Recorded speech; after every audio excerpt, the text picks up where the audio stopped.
এবার আসুন, ছেলে, ওই ছোট্ট ছেলেটাকে দাঁড় করো, এটারে তুমি দাঁড়াও, তুমি দাঁড়াও, কাছে কাছে কাছে, এদিকে এদিকে। তোমার নাম কি? হ্যাঁ, আল্লাহ কয়জন? এর বয়স কত? 8-9 বছরের পোলার জিগাইলাম যে আল্লাহ কয়জন? হ্যাঁ কয় একজন। আর আঙ্গু দেশের ওই মৌলবীরা রাষ্ট্রযন্ত্রে বুঝাইছে তাহিরিরা মাজারিকা পূজা করে, তাহিরিরা ওই উলিয়াল্লাহরে আল্লাহ মনে করে, আর রাষ্ট্রযন্ত্রে এটা ডুব গিলছে, বুঝছেননি? আমরা কোথায় নিয়ে আমরা ফালাইছে চিন্তা করে দেখেন। 8 বছরের বাচ্চাও বুঝে আল্লাহ পাকের ওয়াহাদানিয়াত সম্পর্কে। আর কথা বলেন না, ঠিক কিনা বলেন? এই অপপ্রচার করতে করতে শিক্ষিতরা বুঝাইছে মাইনাস ফর্মুলা। একটা কথা মনে রাখবেন, তাহিরিরা এখন জিন্দা আছে, জিন্দা এখনো আছে। জবাব ইনশাল্লাহ সময় মতো আমাদের সকলকে দিতে হবে। আমরা আলাদা থাকার সুযোগ, আমরা সকলকে নিয়ে দেশটা সাজাতে চাই। আমি আবারও বলছি, আপনারা বিভাজন সৃষ্টি করবেন না, আপনারা অযথা আমাদেরকে ট্যাগ দিবেন না, আপনারা অযথা আমাদেরকে অপব্যাখ্যা করে আমাদেরকে অপবাদ দিবেন না। যদি আপনারা যদি সহজ হন, আমরা চাই আপনারা আমাদের হাতে হাত মিলান। আকীদার সমস্যা হলে আপনি আমাকে বুঝিয়ে নেন, আর না হয় আপনি বুঝে আসুন। হাতে হাত রাখুন, ঐক্যবদ্ধ হন, তইলে সংসদের কোনা কানা দিয়া জায়গা নেওয়ান যাইব। আর নাইলে কিন্তু খবর আছে, নাইলে কি আছে? খবর আছে। যেই প্রক্রিয়া অ্যাপ্লাই করছেন, 1 বছর পরে হোক আর 10 বছর পরে হোক, হাড্ডি কিন্তু গুঁড়ো থাকতো না।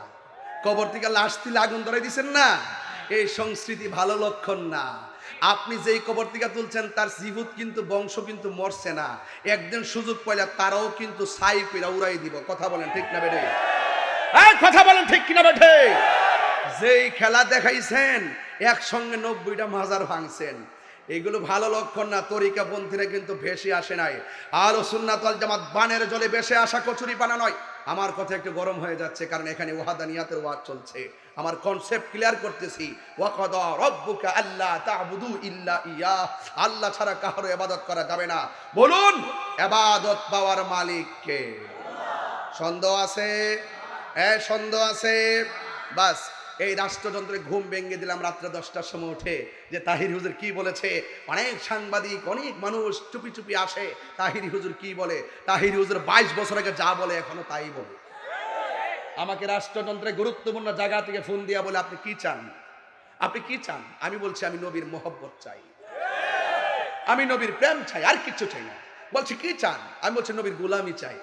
আর একটু আশ্চর্য মানুষ আপনি, বলছি আপনি কি চান? বলছি তো নবীর গোলামি চাই। কথা বলেন ঠিক না বেঠে?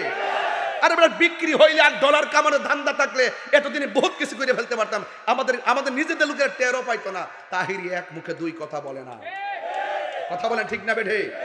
আমার বাড়ি থেকে খবর নিয়ে দেখবেন, আমার মা আমার জন্য অনেক দোয়া করে, অনেক দোয়া করে।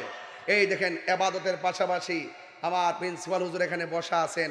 ইবাদতের পাশাপাশি আল্লাহ বলছেন ওয়াবিল ওয়ালিদাইনি ইহসানা, বলছেন তোমরা মা বাবার সঙ্গে ভালো ব্যবহার করো, ভালো আচরণ করো, হাসান থেকে হাসান, সুন্দর ব্যবহার করো। যুবক ভাইয়েরা, এখন প্রশ্ন হলো, মা বাবার সঙ্গে কতদিন ভালো ব্যবহার করবেন? আমাদের দেশের ছেলেরা, এই যে ছেলে একটা আছে 9 বছরের পোলা, সে কিন্তু টাকা রুজি করে না। এখন মা যেমনি কয় এমনি শুনে, অর্ধেক ডরায় অর্ধেক ডরায় না।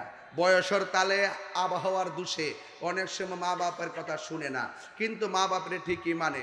রাত্র যেখানে গরুক না কেন, গড়াই আশ্রয় নেই কেন? সে হইল বেকার। সে কি? বেকার।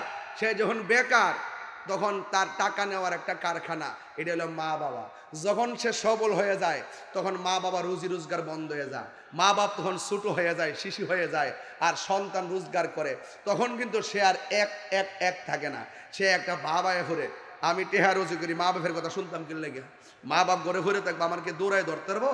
এই যে বাইরে গেছে, গাঞ্জিটারির লেগে চলতেছে, বাবা ট্যাবলেট বাবা ঘুরের লেগে চলতেছে। হে যেমনে মনছে এমনি স্বাস্থ্যগঞ্জ রেলওয়ে পার্কে যায় বাবা খাইতেছে, গাঞ্জা খাইতেছে, ঘুরতেছে। মা বাপ যদি কই গেছো রে, জিহানো মনছে জানো গেছে, তোমার কি হয়েছে? কারণ মা বাপ তো দুর্বল। এই জন্য আল্লাহ সন্তানদেরকে সাবধান করে দিয়েছে।